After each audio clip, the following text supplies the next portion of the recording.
Okay, so let's review the conclusion from yesterday, which I didn't listen to, and hope that this is a good review. Doesn't mean I remember it. Yeah. Died everything of yesterday. So so the main question we worked on what is the difference between the two Yisurim mentioned in Vav 1 in chapter 2, which is it's usher to be manhig yourself in divrei halachos and pitui, words of smooth talkingness and duplicity, and to be achas b'lev, achas b'lev. Were the two halachos and pitui, and that's not the two. That's not the two I was saying. oh, That was one, and then the other isser to engage in divrei in daas. There's two isurim, but then there's two elements that he's mentioning there.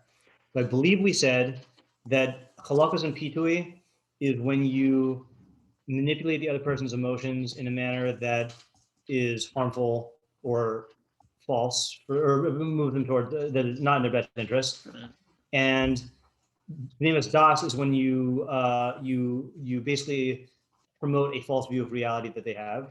And both of these are the actions that are the behaviors associated with the dea of achas b'pev, achas b'lev. And the real isser, or the real target of this halacha, is to distance you from the dea of achas b'pev, achas b'lev, and you do that by refraining from engaging in these two types of behavior.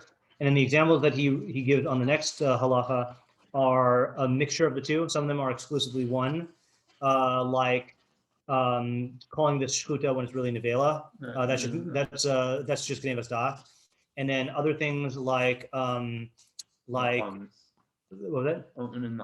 Opening the barrels of wine for his honor. That's like a combination of the two, right? Because you're giving him a false reason about why you're opening it, and you're doing it in order to manipulate him. And then it sounds like pressuring him to accept gifts when you know he's not going to accept it. That's just divrei halachos and pitui. And he ends off by saying even one word of this is usher, because one word of we still stay with the slippery slope theory, I think, right? That one word can like start making you into this kind of person. So you have to guard yourself against that. Please clarify what to do. Halachos and pitui on the one hand, and then geneivas daas. Halachos and pitui is when I manipulate your emotions in a way that is not in your best interest, or that like I know that it's not good for you. You know, let's say I'm trying to trick you. I'm trying to, like we gave like the two examples from Mishlei of the people recruiting the youth to join the gang when they're really just going to take advantage of him and like get him to do the dirty work, and then the harlot who seduces the youth, and let's say like she just wants to make do we end up changing that? She wants, I don't know, whatever. Let's say he assumes this. Right.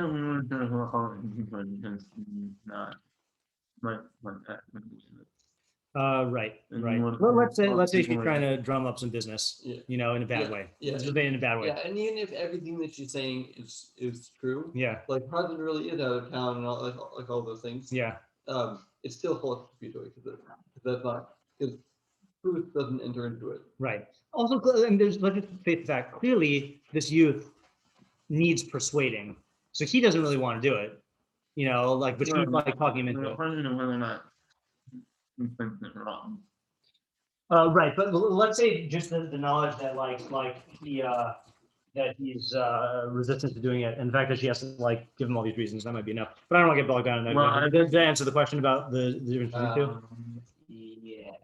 Like if I'm a smooth talking salesman and I try to sell you a car that's not really good, and I try to convince you that it's a good purchase, that's that's the halachos and pitui. But then geneivas daas is if I tell you that it is a new car and it's really used, or if I say that it's not really that bad and it really is bad. Yeah, if you want to say that, you have to know that what you're saying is bad or wrong. For geneivas daas, you definitely do. No, right. I'm saying halachos and pitui. I'm not so sure about that. Okay, well, yeah. You said that yesterday because you were saying that. The AOC thing. Yeah. Right. Yeah. I'm still on the fence about that, but I think the thing that was making me say that you have to know it's wrong is because it's the behavior. You got a green guy. Yeah. Yeah. Yeah. Yeah. First I thought you were pointing to Avi because he's wearing a green jacket. That's what I thought too. But you're pointing to the dictionary. Yeah. Yeah. And then this is Rabag. Mm. Yeah. That's a good I can't remember. I was thinking that was my that's my phone also. No, not trees either. But I was saying that the thing that makes me think that he has to know it's wrong is because it's a behavior of achas belief. And I think we did say that. We did say that. Yeah. Meaning that halachos and pitui could be used for other things. That's just a part. Don't worry. The words of halachos and pitui could be used for other things, but so it's possible that the example in Mishle, she is using halachos and pitui in the sense that she's emotionally manipulating him, but that's not necessarily what the Rambam is talking about. But it is when you use it to deceive someone, then it is when you use pitui and halachos to manipulate someone, that is the behavior of achas belief. When you know you're manipulating. Yeah. You have to be knowing. Yes, in order for it to be that. But there are forms of halachos and pitui that are look at this great service here. Yeah. Yeah, I feel like we're maybe in the era where there's a question of, is it worth it to learn outside just because the weather's nice?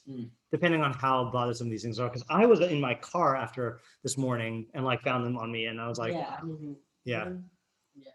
Hope they're not damaging. Like, Yeah. this is just Crawls into your ear and lays eggs, right. What could be bad about that? Oh, no. Oh, sorry, I forgot the tactile. Yeah. Yeah. I'm sure that was like designed to create neuroses. See, that's the halachos and pitui, but not halachos. That's geneivas daas. Yeah. Yeah. Okay. Yeah. Wait, so yeah, if you're doing halachos and pitui, for a good purpose, Yeah. is it not still achas? So I'm going to maybe make the claim today that that's not the case, and I say maybe because I haven't read the halachos yet. Okay. So I asked the people about, does the Rambam bring down these cases? So the person who is David Fried, who I've never met, but apparently he had Rabbi Sachs as a Rebbe. That's all I know about him, my Rabbi Sachs. So he said two things. First, he said the Rambam notoriously omits the case of lying to a bride. Notoriously. And I said, oh, I did not know it was notorious. What was that? Saying that she's beautiful when she's really not. Yeah. It is nice. And then he revealed the secret source. Okay, so the question is, where in the Rambam is it? So if you want, you can guess which of the 14 Sfarim it's in.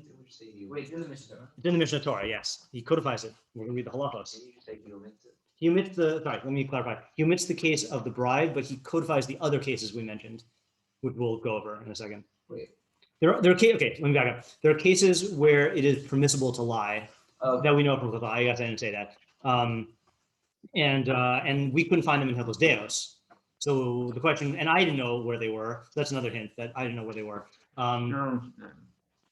No. So the question is, where's the wrong codifies? It's not in Sefer Shoftim. I'm guessing drawing. Not drawing. Where it's Not just the name. No, we're going Sfarim first. Yeah. See? There you go. You're gonna use the what? No, not Ishus. Not Nashim. Not Ava. Not Mada. Not Hamada. There is no Sefer Mada. There's not in Hamada. Yeah. No, that was Isaac's first guess. Not a Mishpatim. No. Say again? Nope. Hudson. Nope. There's not a. That's not a Sefer. Not a Oh, Voda. sorry. Korbanos. Not Korbanos. Avoda. Not a Voda. No. Not Zmanim. Seduction. There you go. Was that the last guess? Hafla. No one gets Hafla. It's really, by the way, like Hafla is all about speech and like lying. So like that would have been a good guess, but yeah. Okay, now where in Sefer Nezikin? Nezikin. Well, is that a machlokas? Isn't that a machlokas in the Gezeilah? Or maybe not. Oh, by the way, I forgot to say, when I was at Rebbe's for Shabbos, then Rav Pesach busted out the Sefer Hamuga. The Sefer Hamuga is the one that the Rambam signed off on. He didn't have the actual literal one, but it's a cool thing. It is a giant book. It is extremely heavy, and it's photographs of every page of the manuscripts. Wow. for hamada and ahava. Yeah, he does I think it's stuff, yeah, I think it's not something that's like readily available. Yeah, yeah. I think he, like when Rakhine was a short in Israel, he said there's like a certain number of Yeah. things like circulating like in the world, right? And like Yeah. it's like My birthday's on January 10th, by the way. Just it's limited. Your half birthday is July 10th. yeah. What I'm saying is that you can, if anyone wants to get a job for the next like 6 months and then work your way up the, we'll plan a heist. Either way, it's fine with me. I'm not gonna know. Oh, no.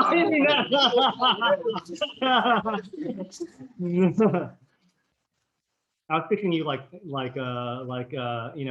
hitching a flight to Yemen or wherever they produce this thing. Yeah. So we're in the deacon. Halachos geneiva. No, Yeah, it's in the Veda. Yes, Gezeilah and the Veda. oh, was it? Yeah, Gezeilah is one section, Yeah, but I'm yeah. saying it's the Veda portion of Gezeilah. Okay. All right, now I can give it to you. Here. What? Yeah, right. That was not intuitive, and it's even less intuitive when we read the halachos. Geneivas, daas. That's interesting, but I don't even.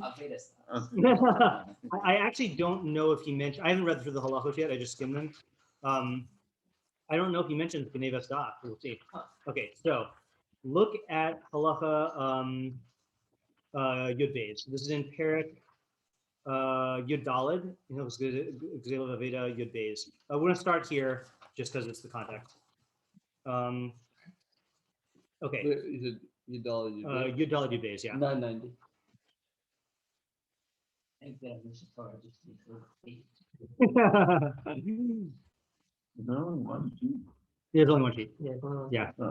And then, Yeah. Yeah. Yeah, they didn't get, they got the, or he didn't get. Okay. Okay. Amotik clay cheres v'kiyot b'hem mikelim shetzuras kulan shava. So one who finds a clay vessel, that was a little bit of a weird experience there, saying a clay vessel, and I said clay because that's the translation of cheres, Yeah. but it's also the word clay. Yeah, when I heard it, I had the same experience. Yes, something just like a synapse just went. Someone who finds a clay vessel, and other things, from vessels that their form is all equal. I don't know what that means. Is that like the equivalent of like you find a Tupperware? Like meaning like you find something that's like it's Tupperware. It's not like a sculpted piece of something with unique form. It's like a uniform. Yeah, I think that's what it is. Industrially made thing, yeah. In Kalim Chadashim, if they're new, Shari Hain Shalo, then they belong to him. Shari Hain Kumo Dinar Mishar Dinar, because that's like finding a coin. Ein Lo Siman, which has no identifying sign. The Ein Habali Makir Motan, and the owners will not recognize it. Shari Eino Yodea in Pachze O Tzlochizo Shalo O Shalacha, because he's not going to know whether this jar or this Tzlochiz is a fork. I hope that Tzlochiz is a knife. Oh, thank you. Yeah, this utensil is his or someone else's. Yeah. Okay, fine. All right, so we got that so far. Okay, right. V'im hayu kelim yeshanim shetavatan ha'ayin. If they are old vessels, shetavatan ha'ayin. That I have to actually look this one up in the. I'm going to use the English translation here. Do you know what that means? See, I was never. This is my my Busha rejecting excuse, which at this point I'm old enough that it's not an excuse. I was never a kid, so I never learned Elum Tzios. Right? Isn't that the thing that all kids learn? Yeah. Ah, okay. I don't know. Maybe? Yeah. It's like one of the first prokim that they teach, I think. Also, to clarify, you said I was never a kid. Yes. You definitely. I was a were kid. I was never a Jewish kid. I should say that. Yeah, yeah. Yes. Thank you for making me be precise. No, he's not like Benjamin Button. That's true. That is true. Steve Wolf made that claim. What? Nothing. Halacha is a dish. A dish. Okay, fine. All right, fine. So if the earthenware utensils have been in their owner's possession for an extended period and they have become familiar to his eye. Yeah, I knew it was an idiom. I just didn't. Shetava'atam ha'ayin, that their nature is his eye. Like you can recognize them by sight. Chayav lahachris. So then he is obligated to declare them, right? So this is the thing you do when you find lost objects that are discernible. Then you have to declare them so that their owners can come and get them, right? She'im yavo, okay, she'im yavo talmid chachamim, because if a talmid chachamim, how are we translating talmid chachamim? The student of the wise, not a wise student. V'yomar, and he says, Afal pi she'ini yachol litin b'kli kazeh siman, yesh li bo teviyot ayin, that even though I can't give a sign that I own this vessel, I recognize it. Okay. Chayav l'haros lo, then you're obligated to show it to him.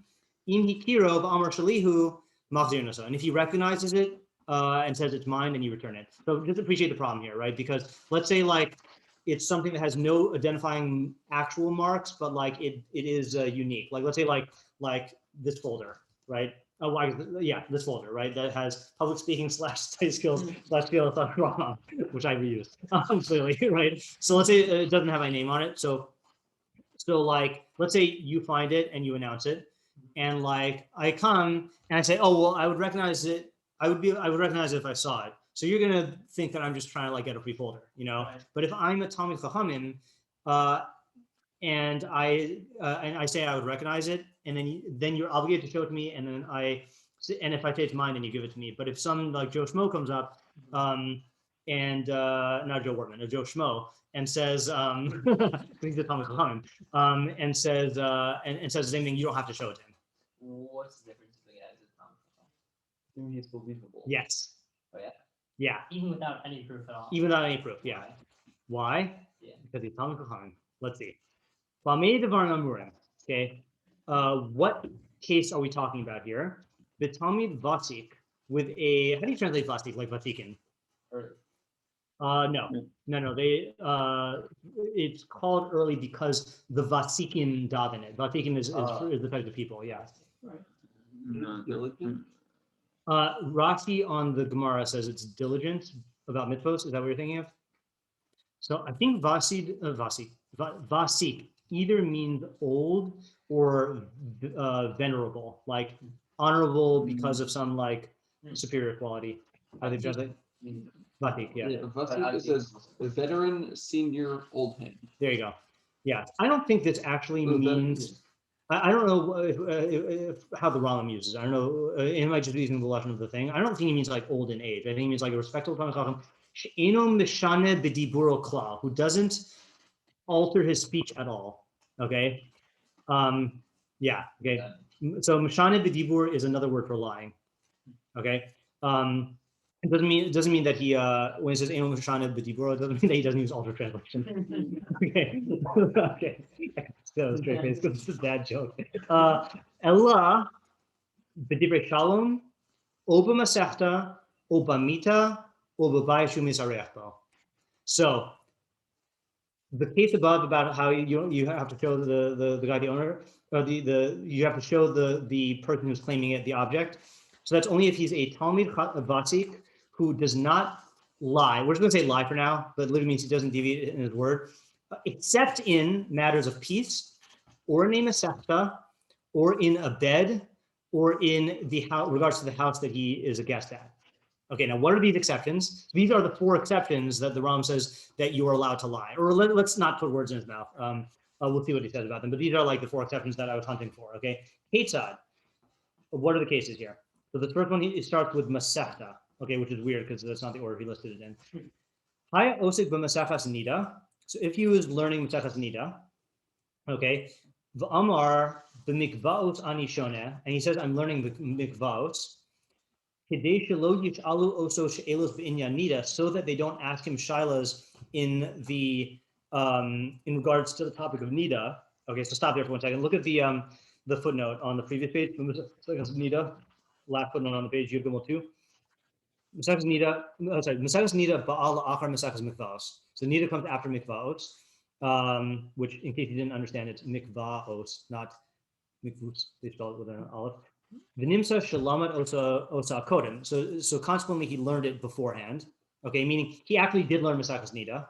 Okay, v'eno mishaker, and he's not lying. Shahare ata siyam lilmod osa, because he has finished learning now. V'im yishal, and if they ask him yeda lanos, then he will know how to answer. Okay, v'akronis sheyane lahem mimasacha shehu baki ba. Where's akronis? I can look it up if you're drinking, but No, yeah, I'm happy to look it up. Okay, but it's okay, how it's yeah. spelled. Ayin kuf resh like ikr. Vav nun yud taf. Akronis. I mean, trickery. That would be amazing if that was right. Just if he just randomly says the word water truck. Right. I would say it means alternatively, but I don't know why. Akronis. Ayin kuf resh vav nun. Yud taf. Yeah. In principle, basically. Okay, basically, so weird to see that in writing and also in Hebrew. Sheyana lahem mimaseches shehu baki ba, that he answers to them in the Masechah that he's an expert in. So what's the case here? So he is involved in. He's learning Nida, having already learned mikvahs. Okay, having already learned mikvaos, and then he says, "I'm learning mikvaos," so that they don't ask him a question in nida. So I think this is based on the fact that like you're not supposed to ask someone a question. You're not supposed to ask your rav a question in the masechah that he's not learning in. I think that's the principle. Also, by saying, Meaning he is capable of answering questions in nida. no, not. No, he is. I think right. No, I thought he. I thought you said Wait, no. According to the footnote guy. According to the footnote guy. Besides doesn't need a bar, after Mishpat but he's saying that he has only learned mikvahs when he's really finished mikvahs and he's in Nida now. Wait. But he's saying he's in it. Oh, sorry. Did I miss up? Wait, no. Hold on. So the facts are like this. Facts are he learned the nida, so goes mikvaot, then nida. And he doesn't want to answer questions on nida. So he says, I'm only involved in mikvaot. I mean, I haven't gotten to nida yet. Okay, fine. Yeah, right. So why is this guy saying, oh, he meant according to his lot? No. The foot of the thing threw me off then. So isn't he? Isn't he what? I don't see how he's not lying then. Yeah. I thought plain shot is he basically is qualified to answer this question, but he's not answering the question. He's like masking it. Well, why would he do that? So I would say either. Footnote says I know what Ryan Moskowitz always said before we do the footnote. Ryan Moskowitz always said that. So the way he quoted it, again, Ryan Moskowitz doesn't have a memory, or he was just lying to us the whole time. They don't have a memory. Oh! Yeah.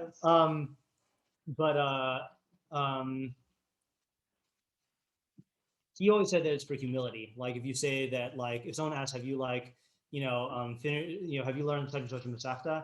And if you really have, you can say that you haven't in order to like for another purposes. So what does the footnote guy say? Oh, supposed to save himself the embarrassment of getting caught being asked a question he can't answer. Yeah, maybe he's like not ready to answer questions on Nida. Yeah. So he's Why couldn't he just say I don't know? Like why couldn't he just say I'm learning Nida Right. and I don't know the answer to your questions? Like he could literally say I'm learning Nida, but Right. I don't feel comfortable enough in this. Right. Yeah. Answer your question. That's a good question. Yeah. It seems like a really unnecessary Yeah. lie. Like, Right. And like also like in general, like what you were saying, or Malcolm was saying, like I don't really see why it's more humble of you to like. Well, if you downplay your accomplishments, if you say that you haven't accomplished something and you really have, then that is like, it's like opposite bragging. Right. But the way I understood it is like you could say like you didn't learn something that you learned. Right. Right. Right. listen. Yeah. Right. But no, I don't get what's weird. Isn't that opposite bragging? Like, Yeah. But yeah. I guess like in right. I guess like in like the framework of like is somebody like has a belief that like you have a certain knowledge that like they could benefit from, and then like they ask you to share that knowledge, and then you like deny having that knowledge. well, this is not saying that you shouldn't.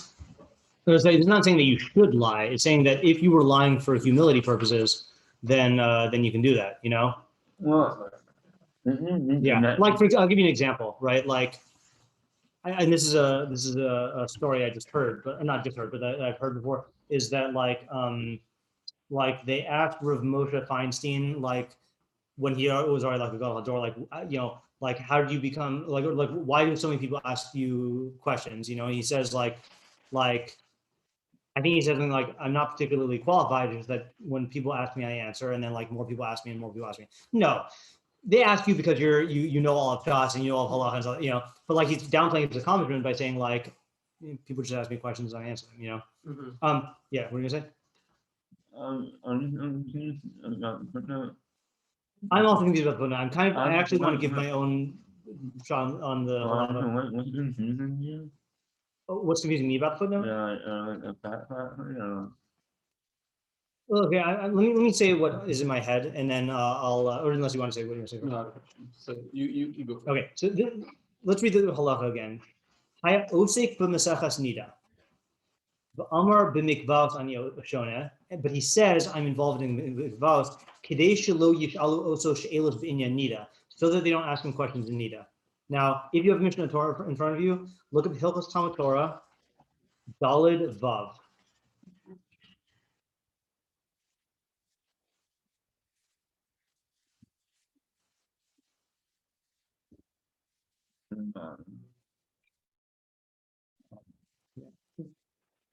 That's all right. Talmud Torah, Dalid Vav. 50, 60. 60? Okay. That's absurd. Absurd. Yeah, okay, got it. So this is in the halachos of like protocol for asking a Rav questions. You shouldn't ask the Rav questions when he enters the base midrash until his mind is settled, right? What? What halacha? Vav. Vav? Dalit. Yeah.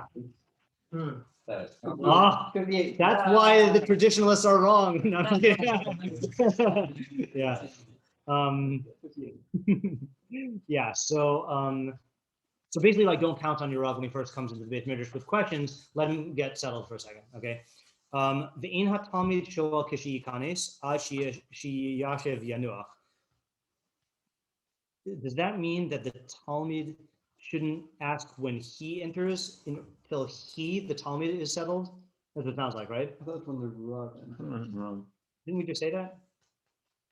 Because that's the Rav. I think the Rav needs to be Yafi Dato and like settled.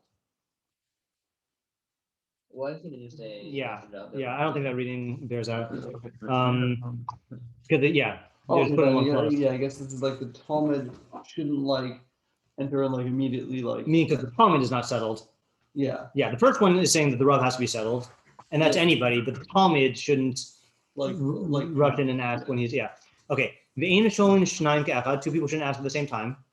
Okay. Now here's the halacha. The ein sholin es harav me'inyan acher ela me'oso ha'inyan shehein oskin bo kedei shelo yitzbayesh. And they shouldn't ask the Rav a question in another topic except in the topic that they're all involved in, so that he doesn't get ashamed. Rav doing it. Well, clearly, if the Rav is mochel on that kavod, Right. then you could do that. And I'm mochel on. Like the topic is this any topic. Right. Yeah. you shouldn't hear old ideas. That's not. Yeah. So does that is my imagination? Does that match up very, very, very nicely with the case that he's talking about? Like It matches up with the footnote also. it also matches with the footnote, right? Like how? So because it's saying that if the Rav is involved in Mesachas Nida, and they ask and let's say he doesn't want to answer the question, okay, then he can say he's involved in a different Masachta to deflect it, and so they won't ask him questions on Nida. As opposed to saying he's learning Nida, but he's not qualified to answer, which maybe would cause some embarrassment. Yeah, that could be right. It could be, and clearly, like even in the way that the Ram form the halacha, like the embarrassment is a factor, Or maybe it's going to be like a degradation to Torah. Like maybe people will think that he's not a Talmud Chacham. Like I can think of like a bunch of reasons. Maybe he's not comfortable posking in that area. Like The footnote says. yeah. The Ram, so then. We said it in the Talmud Torah, but not in About the embarrassment. yeah. I mean, the whole thing seems odd to me that like, you could like lie to like hide your level of knowledge like, I was listening to a podcast recently where they what was it? Where they're talking about the like in in in Stoic philosophy. Okay. That's what I thought we were going. Yeah. That they encourage like downplaying your knowledge because you like basically hiding your level of knowledge. Right. And it's like in Torah, like we promote like letting people know about your level of knowledge because that what people can learn from. Yeah. And if you're hiding what you know, then like it seems odd to me. We're trying to hide what you don't. Is it? I mean, yeah, the gracious interpretation would be that it sounds like you're hiding what you don't know, like that you might not be so knowledgeable in this. I think my sense is that and when I say you are, I mean, like, I don't know how many of you are in this mindset right now. I think you're trying to universalize from this case about why he would do this. And I don't really care why he would do this. I mean, like, he could not want to answer questions needed for several reasons, you know? This is just saying that he's allowed to. Which is funny, like, it's one thing to say you don't have to answer questions. Yeah. There, but like, it's another to say, like, it's okay to hide the fact that you, like, the lie, straight up lie about your level of knowledge. Like, you could just, like, obviously, like, Right, but if buka is a thing, like, if you're going to be ashamed, then why should you feel ashamed needlessly, you know? Yeah, that's true. Yeah. People don't like shame. Yeah, I guess. Isser deraisa. Yeah, I guess. Shame someone. Yeah. I guess the thing that's causing the issue is like, it seems like, I think we're kind of working with it, but I'm not necessarily including you, but I think the underlying premise, at least I have, is that lying is like objectively a bad thing, and then there needs to be some reason why you can like some like big justification for why you can do it.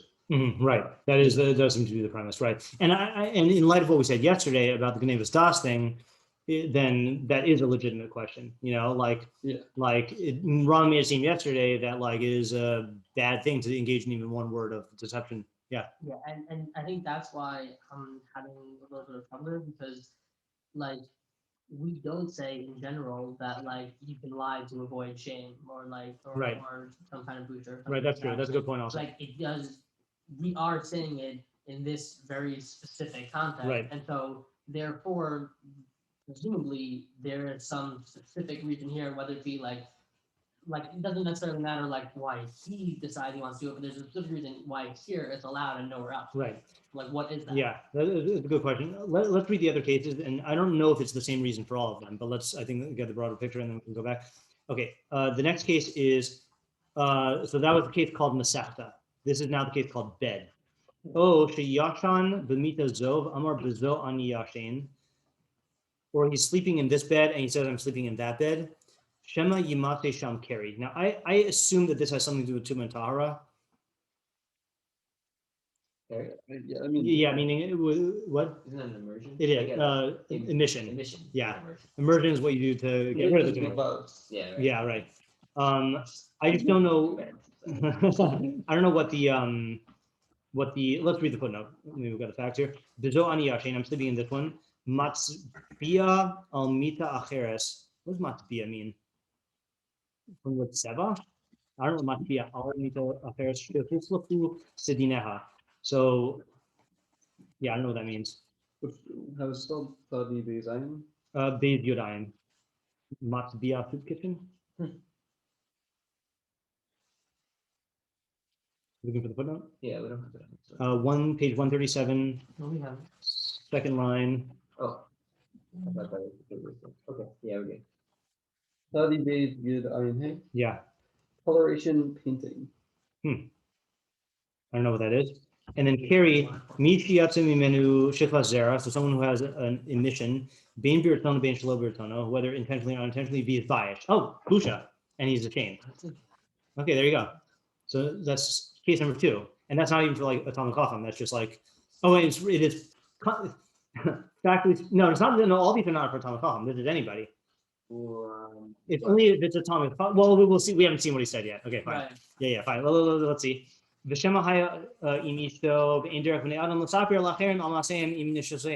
let's say maybe he was with his wife, right? So people don't like to talk about like their marital life like in public, you know. Okay, fine. So that was the second case, right? Okay, this is funny. This is a weird one. Let's say like you went to someone to Shimon's house, and they ask you where you stayed. So you don't want people to be a burden on Shimon, so you say that you went to Reuven's. Now I don't know why we just don't care about Reuven. Yeah. You know, presumably you wouldn't say that if it's going to cause them to be a burden on Reuven. Presumably you're going to say like someone who is not going to be burdened by it or whatever. Let's look at the footnote there. Eitzel Reuven ani misareach the hitne osam l'makom o la'adam she'enam asuim l'hadrido. Yeah, that's what I said. That they will. He directs them to a person who's not going to be burdened, right? And saying burden like that, like other people are gonna want to come. Yeah. Let's say it's someone who like doesn't usually host, decide to host Muslim time. Exactly. When Right. if someone asks where you were, then you take somewhere else. Right. Exactly. Yeah. Let's say like the financial situation is such that like you're worried that you're going to cause them to like feel pressure to like spend money to host. Okay, and then the last one is ocean. So that one does not have to do with busha. That has to do with like being sensitive to another person's needs, right? And then hevi shalom bin adam lachavera, or he brings peace between a man and his friend. V'hotzif v'gara, and he adds or subtracts, meaning in words, kedei lachabavan zelazet, to endear them one to another. That's like the case of Aaron and Cohen we said yesterday. Harizeh mutar, that is permissible. So unqualified, these cases are permissible. But if witnesses come and testify that this Talmid Chacham lies in areas outside of these, then you do not return the lost object to him based on recognition alone. So correct me if I'm wrong, he is talking about it's mutter for all people to lie about these things.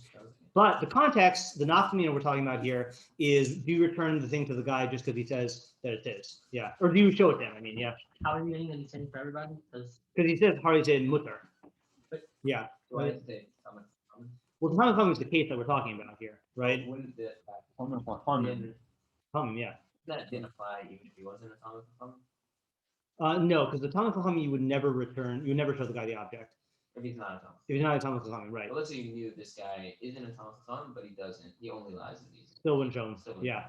So it apparently has to be, going to your original question, why should this guy be any different? So it has to be two things. Talmud Chacham vasik. What does he say, and or who? No, she'eno. So I mean, so it still has two qualities. Is vasik, whatever that means, and he doesn't lie at all. Yeah.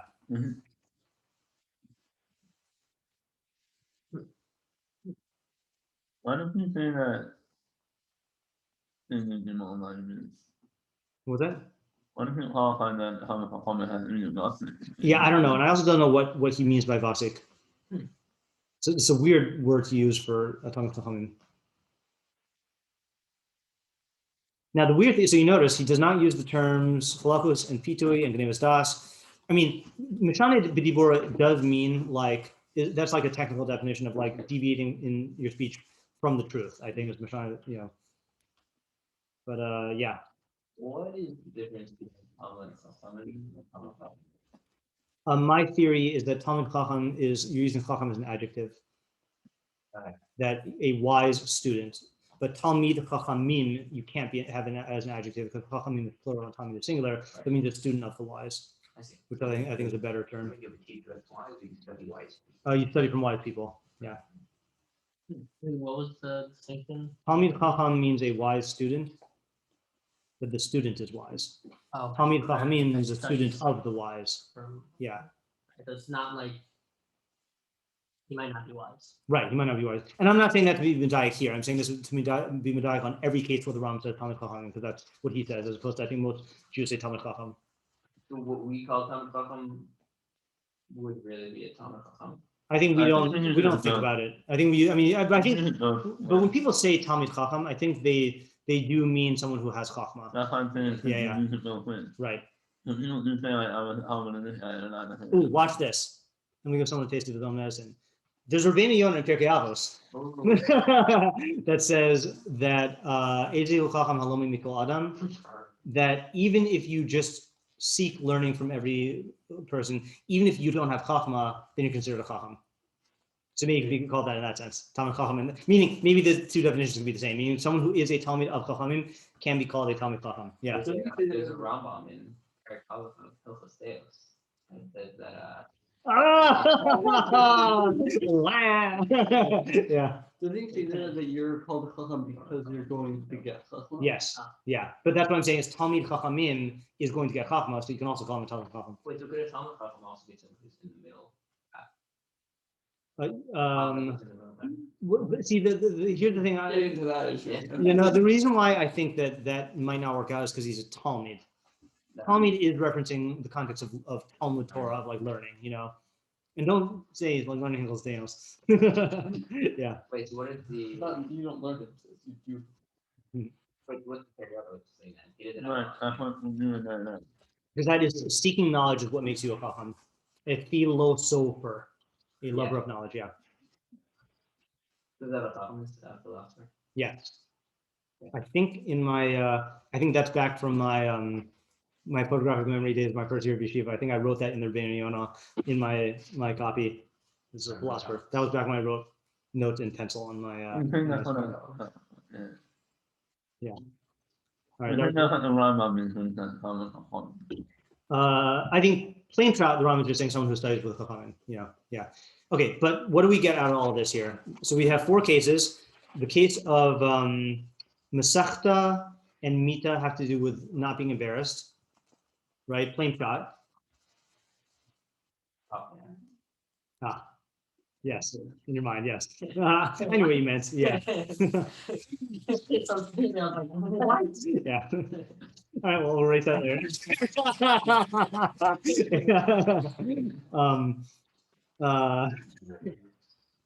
And then Shalom, he doesn't give a reason for. And then Babai Misarechbo is to not burden the other person. And only these 4 cases. And it's clear he means only these 4 cases because he doesn't say Vakiyot behen, and he says, we were checking the Talmud Chacham at least. I mean, look, you could be, okay, well, I'll say what I was going to say first. He doesn't, he says with the Talmud Chacham case, it's if the guy only is ever found to lie in these 4 things, I actually feel really focused.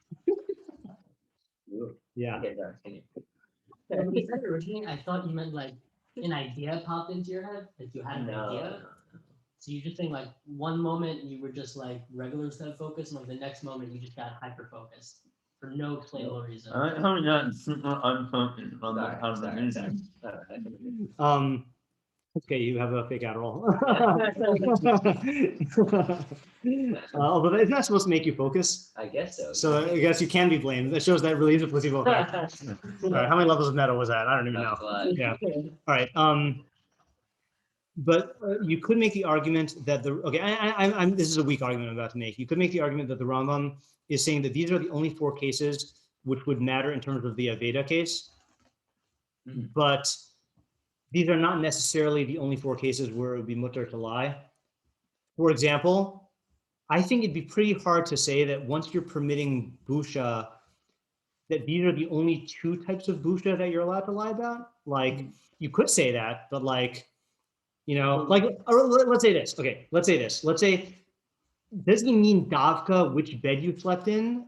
Or does he also mean like any type of thing that's related to like sexual stuff or like marital life? I think it'd be very hard to say that like, Well, then why did he specify it though? So that's a good question. I'm not willing to deviate from the these 4 cases in terms of the halachos of the Veda, but I'm just saying in principle, maybe you expand it. Yeah, reminds me of the where Bezos mentioned on chavurah that Rambam the 3 Right. cases. Yeah, that you abstract from them. Mhm. Right.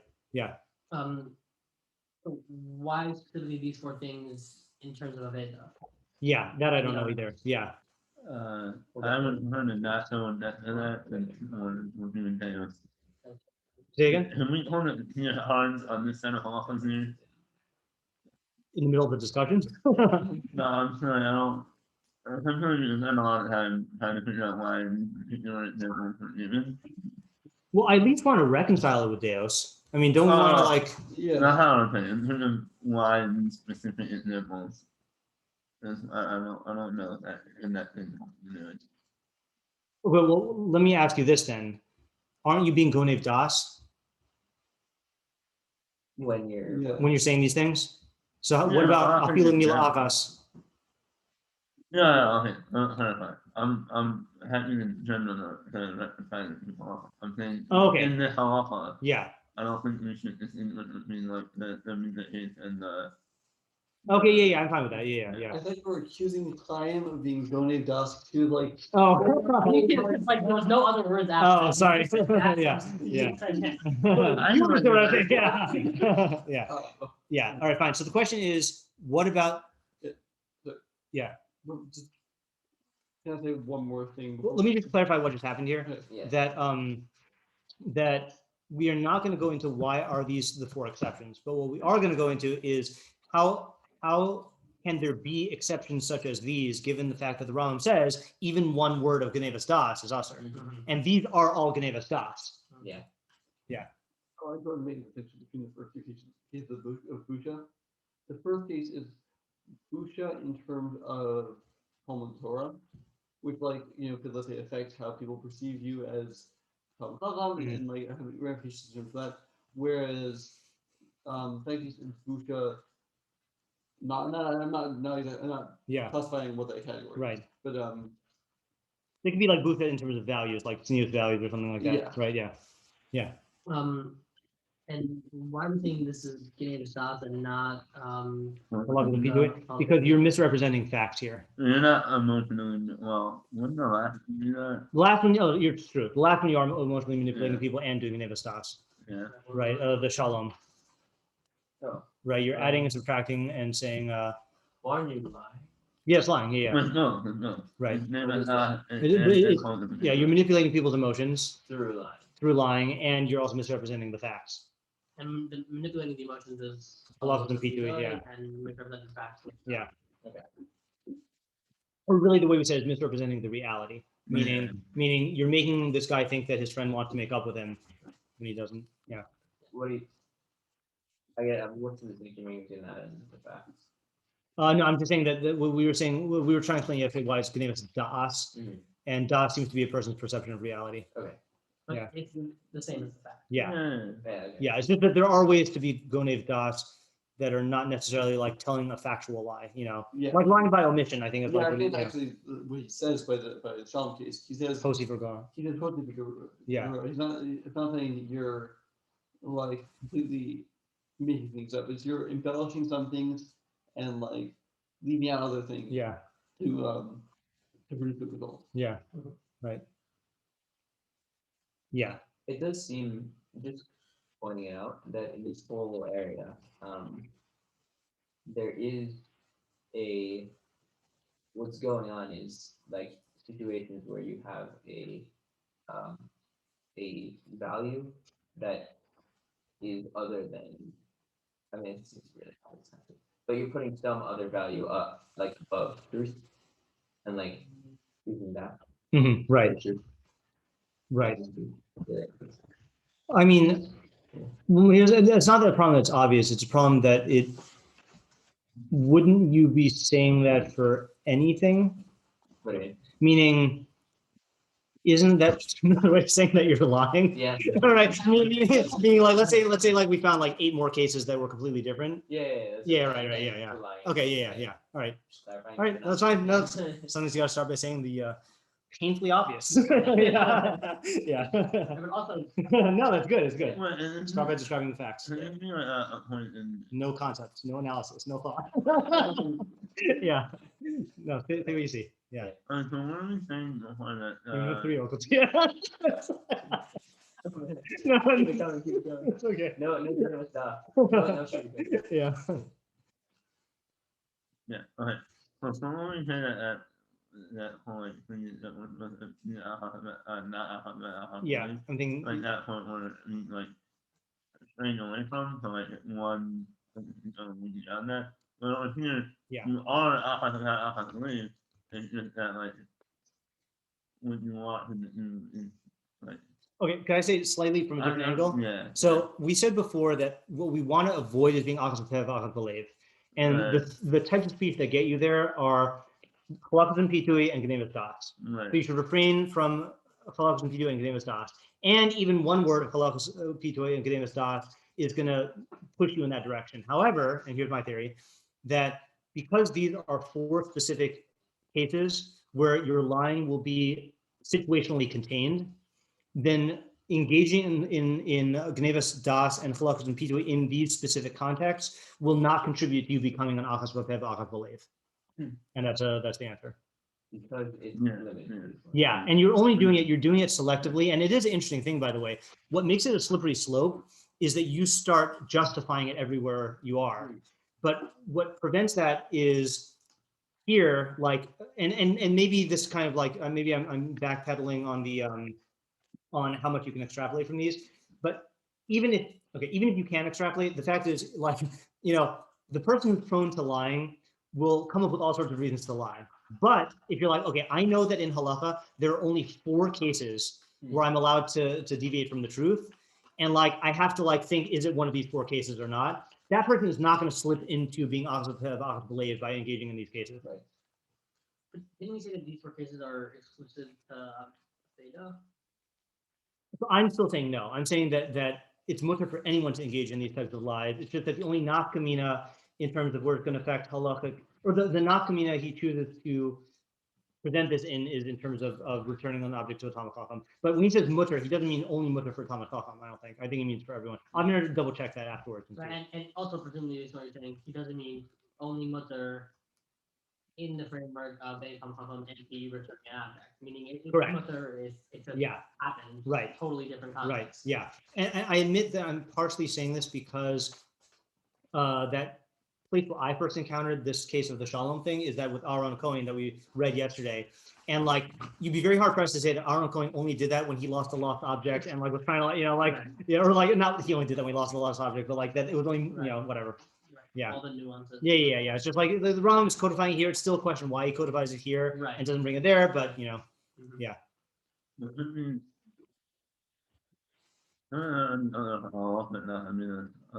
used to do it in days. I don't know where else we can put it. Well, where else we put it other than Other than dance. Yeah, everyone did. yeah, that's what Yeah. right. And there are places where he brings down halachos in both places, like yeah, like Nazi, I was gonna say that would be because I saw that in Rabbi Zimmer's here. Is that what you guys are doing? Yeah. Or let's say like Nikima and Natira. I think he brings down at the end of Deos. And in what do you call? You might do it somewhere in Hilchos. No, actually, I don't know. I don't even know. Yeah, and I'm not just saying that. I actually don't know. Yeah. Were you gonna say something? Yeah, so just in terms of the specific case thing, Yeah. in terms of like lines like Shalom, Yeah. that seems to be pretty broad. Well, it's interesting also because he also doesn't state it. Wait, Shalom bin Adam l'chavero k'dei l'chabavam zeh lezeh. So the question is how much do you read into that objective? L'chabavam zeh lezeh, like, for example, I know plenty of students who ask, like, I mean, these are like teenagers who like, you're allowed to lie for Shalom bias. Like, can I just not tell my parent I'm doing a bunch of bad stuff? Like they don't say it like in that way, but like that might be Shalom bias, but like, you can't just like open up the Shalom bias free for all thing and go for it, Yeah, like it sounds like it's like